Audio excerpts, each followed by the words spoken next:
Hello everybody and welcome back to the video. Today, before we start, hit that subscribe button. Take you 1 second. Thank you very much for doing that. Okay, today we're going to create a set, an empty set, and then we're going to add some elements into that set, and then we're going to search for a certain element in that set using the if conditional.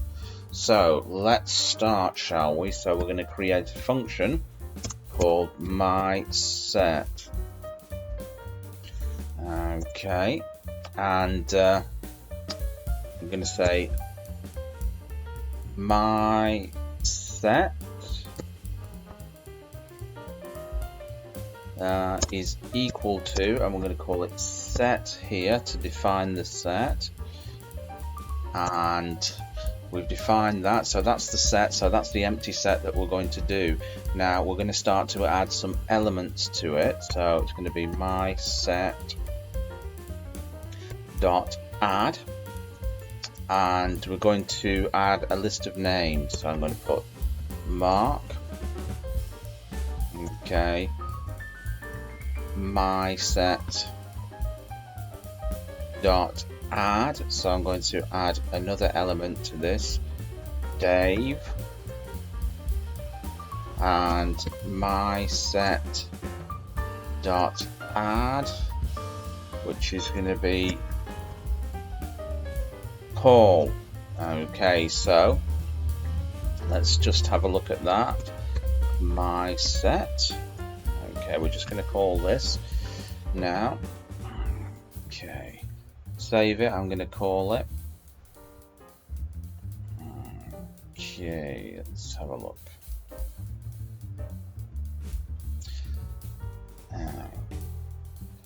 Right, so I'm just going to put that there. So now what we're going to do is we're going to create an if statement. So let's say if Mark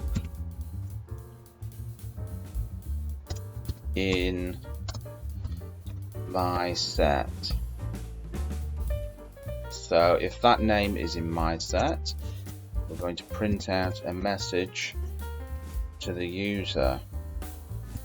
Mark has been found.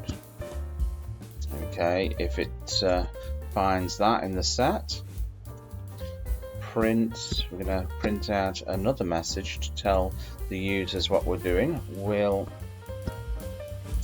iterate over set.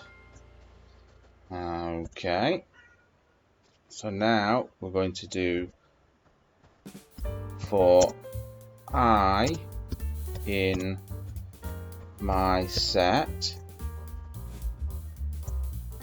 and print found, and then I. Yeah, okay, and underneath we will call my set. So let's just save it and run the program. Okay, a little bit of a problem here. The indentation was a little bit off. I'd put the if statement right over here. You shouldn't do that, so I've just gone back and corrected it. Okay, so let's run the program now. There you go. Bob's your uncle and Fanny is your auntie. You can see Mark has been found, and we'll iterate over the set. So it's found Mark, it's found Dave, and it's found Paul. Basically, it's just gone through the set. So there you go. And thank you very much for watching the video. And remember, hit that subscribe button, and I'll see you in another video. Bye bye.